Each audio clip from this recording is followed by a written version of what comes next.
Hello, you're listening to the Ace Up Your Sleeve podcast. My name is Reichen Young, a member of the Acting Company for Excellence and host of the Ace Up Your Sleeve podcast. Today we are talking to Karen Snapp. Miss Snapp earned a bachelor's degree in deaf education from the University of Tennessee and a master's degree in curriculum design from the University of Central Florida. She was also a member of the National Institute for the Deaf's NTID Experimental Education Theater Troupe. Working at NTID, she performed as a voice actress and was a stage manager for Patrick Graybill, who was part of the National Theater of the Deaf.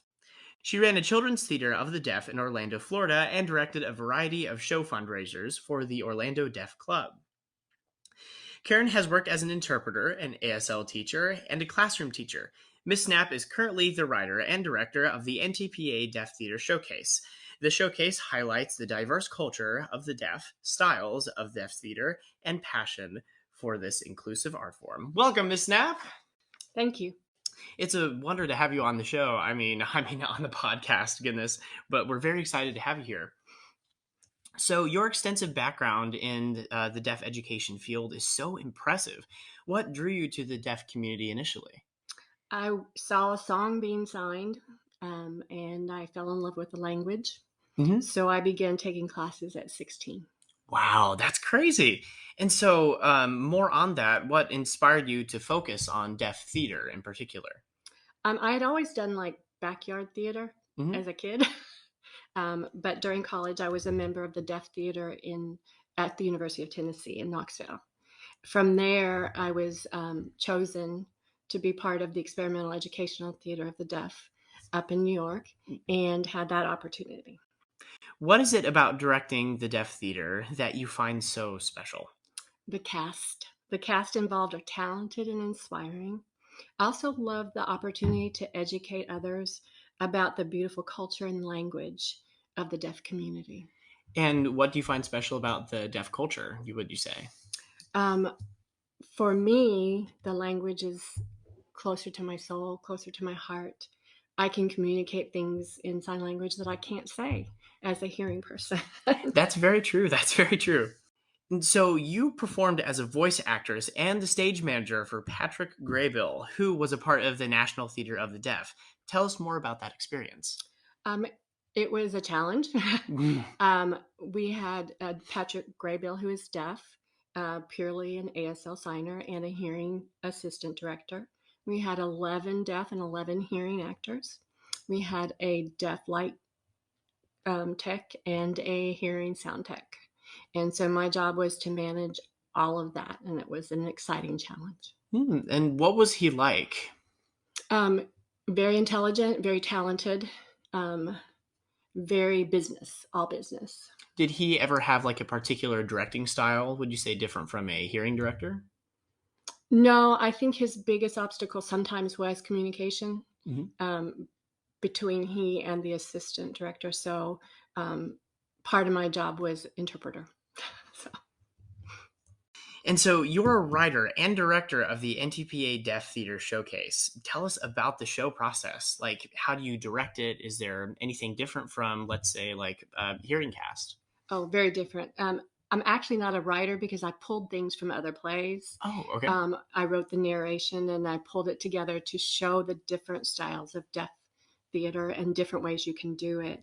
The biggest problem that people miss is the fact that your hearing voices and your deaf signers need to become a team and they have to work together.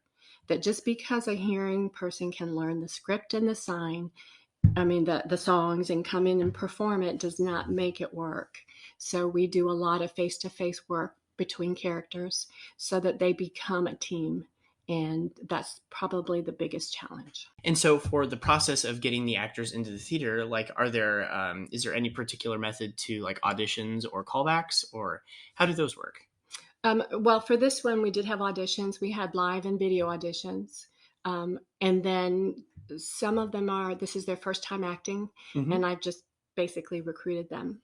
Our goal was to have 50-50.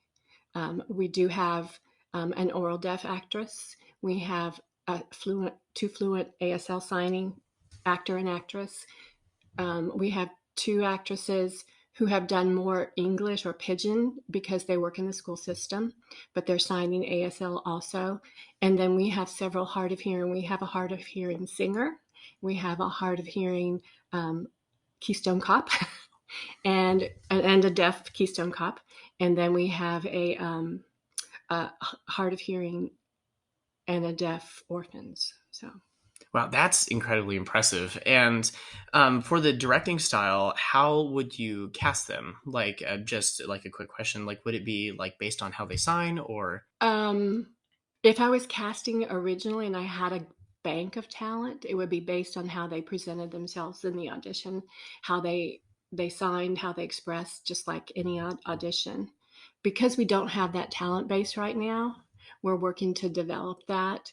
And some of the actors and actresses are learning as they go. And I love that you said that it's like any other audition, because it really is. And they're incredibly talented.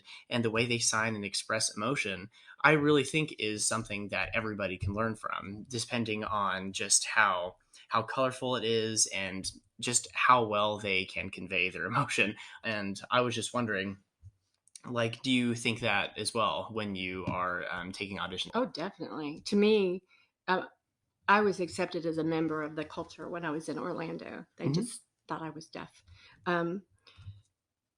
But I see no difference. They're intelligent, they're capable, they're artistic, there's a variety. That part of the purpose of this is to show that they're not all alike.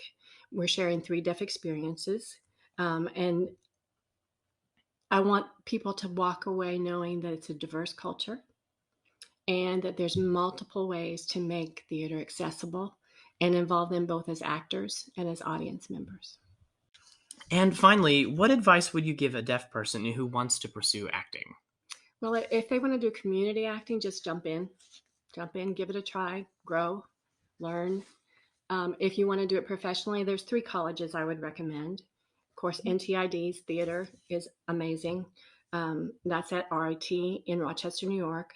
There's Gallaudet College in Washington, D.C., which has a good theater program. Oh. And then there's California University, Riverside. Beautiful. And now, Miss Snapp, it is time in the Ace Up Your Sleeve podcast for the 5 quick questions, where we ask every guest the same 5 quick questions. You must answer every question quickly and without explanation. Are you ready? Oh, boy.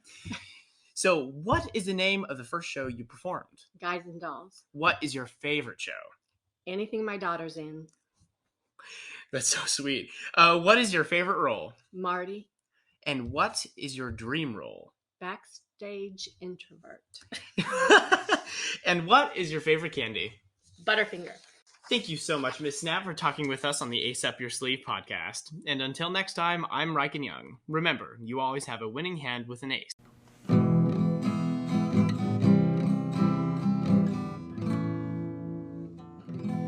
The Ace Up Your Sleeve podcast is brought to you by the students of the Acting Company for Excellence at North Texas Performing Arts. This podcast was created by Reichen Young, with sound design and editing by Latham Young. Faculty supervision is provided by Hannah Brewer. NTPA is a nonprofit organization dedicated to developing the character of youth through quality performing arts education and family entertainment. Learn more about upcoming programs and events at ntpa.org.